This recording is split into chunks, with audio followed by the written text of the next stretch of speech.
La politique. Alors moi j'ai une définition, mais le mot c'est que le mot. C'est comme les mains de Jamel Debbouze.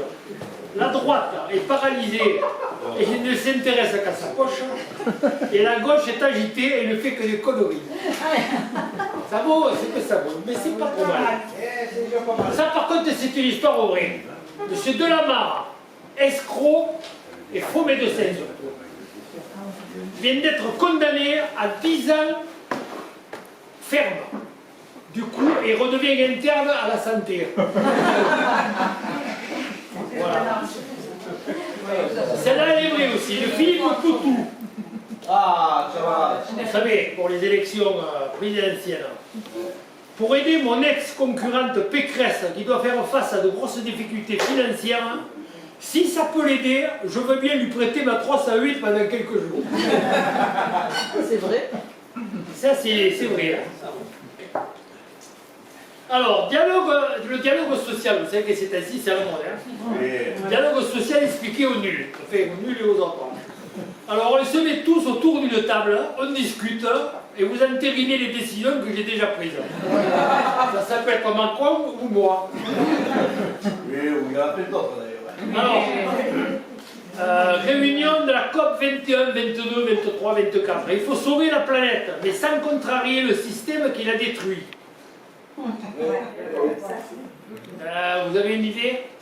Non. Non plus. Alors, les Verts sont-ils le futur de la politique? On ne sait pas. Quitte à ce qu'on nous raconte les salades, autant que ce soit les Verts qui s'en parlent. Alors, là on va parler aussi de notre. Je vous demande, ça c'est la France insoumise. Je vous demande de marcher derrière moi, en ordre dans la rue, de craindre mes colères et mes orions, de me croire quand je dis que 18% c'est la majorité, de fermer vos gueules quand je parle, de me vouvoyer, de boire mes paroles, de détester, entre guillemets temporairement, les autres partis de gauche, de rire de mes vannes à mes mélanges chauds et de voter tous pour moi. Bref, d'être insoumis. Alors, allez. Le gourou a parlé. Culture. Une nouvelle version de Zorro. Vous avez un nouveau film sur Zorro. Zorro. C'est pas un type qui porte un masque de cuir, une grande cape, un fouet et des bottes. Vous savez pas un peu maso, là?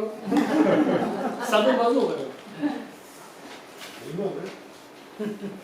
Alors après j'aurais fini, hein, je resterai à 3 blagues. Au Danemark, ça c'est l'histoire vraie par contre. Hein. Un homme qui subissait une ablation d'hémorroïdes émit une flatulence qui prit feu. Alors on rigole pas, c'est dramatique. Les flammes s'étendirent au bas-ventre du patient, désinfecté évidemment à l'alcool. Alors, le patient, quand je me suis réveillé de l'anesthésie, mes parties génitales me brûlaient énormément.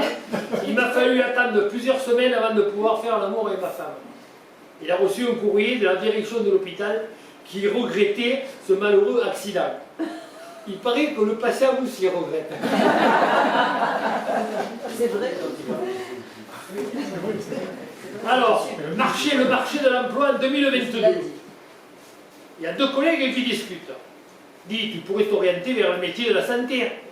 Il y a plein de... ils recherchent plein de monde. Ah non, trop flippant. Putain, et l'éducation, le bâtiment, la restauration, ouah, trop stressant, trop fatigant, trop pressant. Alors qu'est-ce qui pourrait te motiver alors? Mais écoute, n'importe quoi, en télétravail, à rien me foutre chez moi, si c'est super bien payé.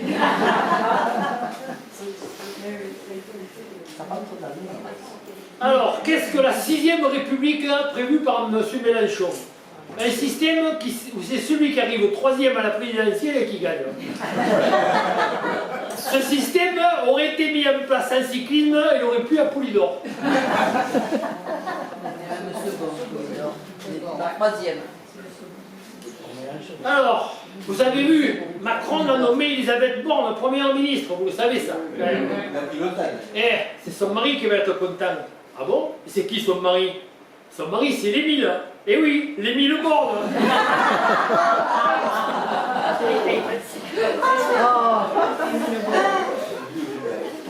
Alors, je résume. Si vous voulez un bon président, c'est simple.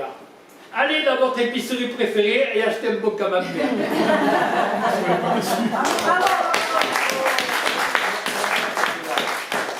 Juste avant de dormir, un jeune marié demande à son épouse: dis, ma chérie, as-tu connu de trois hommes avant moi? Pas de réponse. Au bout d'un certain temps, le mari recommence, chuchote. Dis, ma chérie, alors, tu dors? Non, je compte.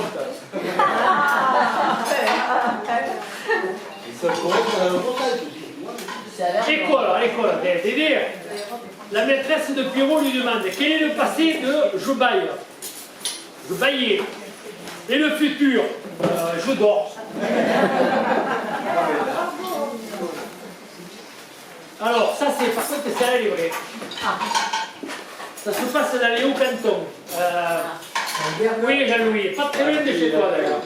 Pas très loin de chez toi. Je ne peux pas dire le nom du village. Campagne pour les législatives. Alors je ne vous indiquerai pas le nom du village. Un candidat pour la députation est en visite. Il demande aux villageois, alors il y a eu une réunion sur la place publique, il demande aux villageois de lui indiquer deux problèmes principaux à régler pour leur village, pour leur commune. Alors je ne sais pas si c'est un adjoint ou... Écoutez, notre premier problème, c'est le manque de médecins, dit le villageois. Il n'y a pas de médecins, on est obligé de faire 40 km, bon. Le candidat député s'éloigne un peu du groupe, prend son smartphone, dernier cri, compose un numéro, parce qu'il a appelé le ministre, le greffier, Macron, on ne sait pas. Ça dure 5 minutes, quelques phrases inintelligibles, il raccroche et il déclare aux gens qui étaient sur la place: voilà, le problème vient d'être résolu, c'est réglé, quoi d'autre? Une autre question? Les villageois, l'adjoint de nouveau reprend: oui, mais écoutez, c'est bien. Le deuxième problème, c'est qu'il n'y a pas de réseau dans les mobiles pour les mobiles dans les villages. Voilà, c'est tout.